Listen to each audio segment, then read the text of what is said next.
Hello everyone, welcome to the Redmen TV. It is the starting 11 prediction show. Liverpool taking on Red Bull Salzburg tonight over in Austria. A little bit later than we normally do this, but you know what, it's fine because you guys are here presumably watching live along with me and you're going to help me pick the starting 11 that the manager's going to go with today. So we'll move over to the board.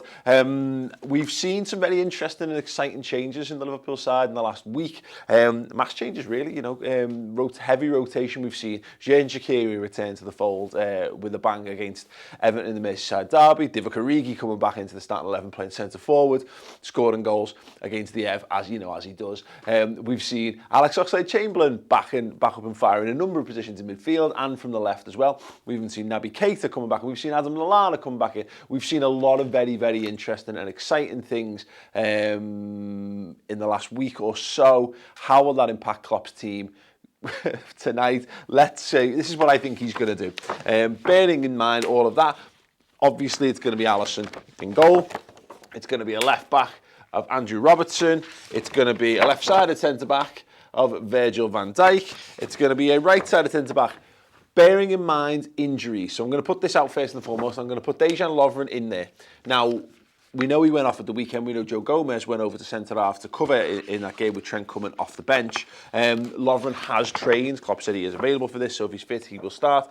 And obviously, therefore, Trent Alexander-Arnold at right back. I think it will be really mixing things up here. I think it'll be Jordan Henderson in the 6, continuing there in the absence of Fabinho. I think it will be James Milner. And yes, you guessed it, it will be the Brexit midfield, which is just to highlight a point Chris made on the build-up show. How can it be a Brexit midfield with Gini Wijnaldum in? Have a little think about that one while I throw up what will be the front three of Sadio Mane, Roberto Firmino and Mohamed Salah. We've seen loads of rotation. My gut feeling on this is that having rotated so heavily in recent weeks, I think it's all about getting this team out on the pitch. Now, there is a very, very strong case that Alex Oxlade-Chamberlain is actually now in the first 11. So we'll have a quick look at that. But yeah, if you've got thoughts on... Look, first and foremost, if you've got thoughts on this team, it's mad how I'm loads less excited by this team than I am actually either of the teams that we put out last week. And bearing in mind, the front three did not start together in either of those games. There's something about having Ox in the team. Now, what I think is also just as equally likely to happen, and maybe slightly more likely if Ox is considered this way, is that it might just be as simple as Alex Oxlade-Chamberlain comes to the midfield, Gini Wijnaldum moves over to his regular position on the left of the three, and that would largely be that. But I'm bang open to suggestions from the comments if people want to throw a few random ideas into the mix. Okay, let me just have a quick look. I open Premiere, which is great. So a lot of thoughts on 4-2-3-1, to be honest with you, Paul. A lot of people talking about that. So Swarat Banjari saying, can we play Lallana in the number 10? His pressing was next level. Lallana is injured. So Lallana's not travelled with the squad, so Lallana won't be available, because I had actually considered that. I think in terms of the rotation of things, Lallana would have been made sense, having played last week in the derby. It would have made sense for Lallana to come in and be this, in his midfield role, as it were, or play him, as you say, in a 10 and a 4-2-3-1. But he's not travelled, so that won't be happening. Sham Ul Hussan, continuing with the 4-2-3-1, says Gini Hendo in the 6, Shaq, Mane and Salah with Origi at the top. I don't know how you work them in. So, right, Gini and Hendo in the 6. Yeah. And then basically we're putting Shaq in there instead of Oxlade-Chamberlain. I'm assuming he's there. I mean, unless Mane goes into the centre.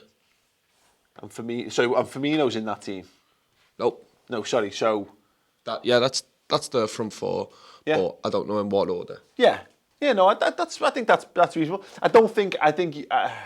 I think it would be, if we were going to play 4-2-3-1 with Shaqiri in, it will be Mohamed Salah centre forward, it will be Xherdan Shaqiri off the right, and it will be Firmino in the 10, is how we do that. That is I think that's a good possibility. I think it'd be interesting to note, actually, bear with me, I'm going to continue to talk so people don't think I've gone, but actually Chris printed the team. So the team we started against these at Anfield, Fabinho, Henderson, Wijnaldum was the midfield, and then obviously the front three up front, Joe Gomez started at centre half. So obviously we still not got Fabinho. So basically what I'm kind of driving at here is we went 4-3-3 at Anfield, and I think, you know, well, look, we absolutely blew them away in 45 minutes. Yes, they got back into it. It ended up being 3-3, and it was a bit of a mad spell. But I wonder if Klopp just thinks his normal way of doing things is the way to do things. Now, the only thing that you maybe, I remain unconvinced is kind of what I'm driving at. Again, go back to my whole gut feeling on this. I think the rotation was done because everybody knows how big this game is. They all want to retain the title, you know, and look, nobody wants to wake up tomorrow morning in the Europa League.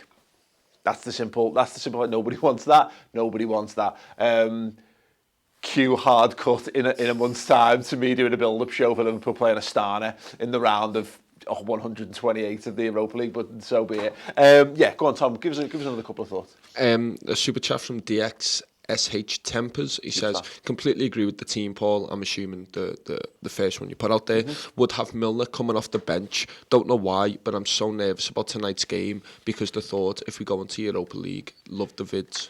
Thank you. Yeah, no, the Europa League is terrifying, isn't it? Because it's just loads and loads of games against largely shit opposition until you get to the point where it's the business end and Thursday, Sunday and all that crap. No, it would be... Look, let's be honest, it would be embarrassing if Liverpool end up in the Europa League, having been the European champions and all that, the parade and all that kind of stuff we did to celebrate being the champions of Europe.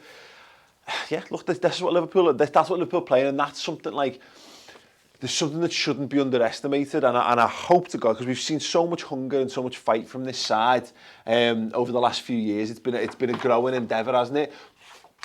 When they're faced with this challenge ahead of them, when you've got something to lose, you've got something more to fight for. You know, you're scrapping to get on top. It's a different kind of scrap to stay on top. Hopefully, this side have got the ability to deliver it. But I think the team will probably be that. Going back to the start, I think it will be, you know what, if I'm going to, because I need to be definitive on this, because I know Chris is always definitive and I tend to be a little bit more wishy-washy in how I deliver these. I think Joe Gomez will start at centre-half instead of Dejan Lovren. I actually would prefer Lovren for this one, because I think the battle with Alfie Haaland's kid, Braut Inge Haaland, that's right? Erling. Braut, yeah, whatever. Anyway, yes, so I would like to see Lovren, but I think Gomez will start just because I think it's a good opportunity for him to get a game. I think he will go with that midfield. If it was me, I would put Alex Oxlade-Chamberlain in there.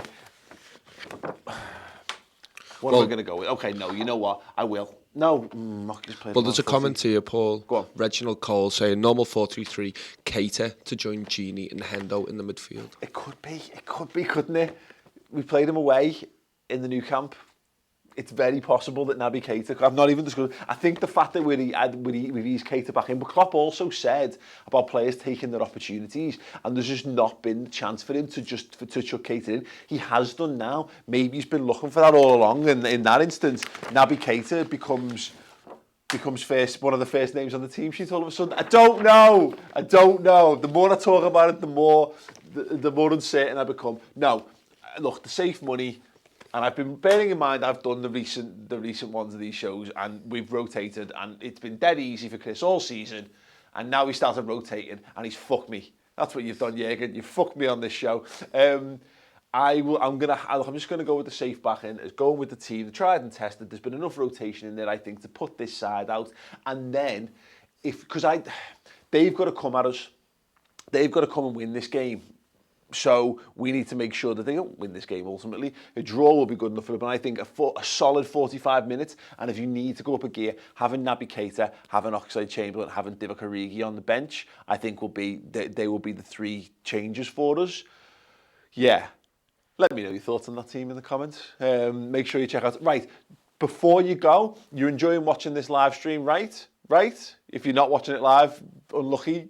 But yeah, you probably like it doesn't matter. We're doing something very, very interesting, very, very different and very, very special tonight for the match. There's an app called Hot Mic.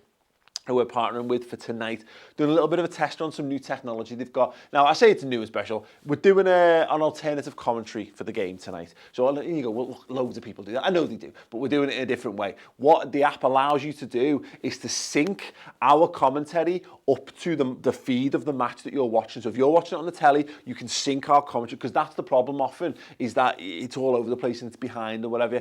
If you download the Hot Mic app, you can basically sync what we're doing. We're going to be here in the studio. We say commentary. We're going to be having a laugh, having a chat, talking through the game as it happens. And yeah, it's not going to be available on YouTube. It's not going to be available anywhere else. It's only available in this app. We think it's a very cool piece of technology. It's a very cool piece of kit. And basically, anything could happen, because we're letting loose a Mr. Chris Pajak on his birthday. Happy birthday, Chris, by the way. While he's poorly, because he's lemsipped up on his birthday at home, he's powering up and he's coming in to go live on the Hot Mic app tonight. I'll link to it in the description underneath. It'll be on our Twitter as well if you want to get it. It's easily available. I think you can get it in the iOS store, but there's a particular beta code for Android. Go and check all that stuff out. We'll put the info there. You need to use the code REDMENTV to be able to get into it. So yeah, all the info will be there. But yeah, it's going to be interesting. I don't know how it's going to go. It is very, very exciting. But yeah, come and join us for the Liverpool RB Salzburg spot. Brilliant. See what I mean? Anything can fucking happen. Yeah, other than that, make sure you drop a like on this video. Make sure you subscribe to the channel. And yes, check back with us later. We're going to be live later on today, and then we're going to be on the Hot Mic app for the game. So yeah, hopefully we'll see you there. Ta-ra.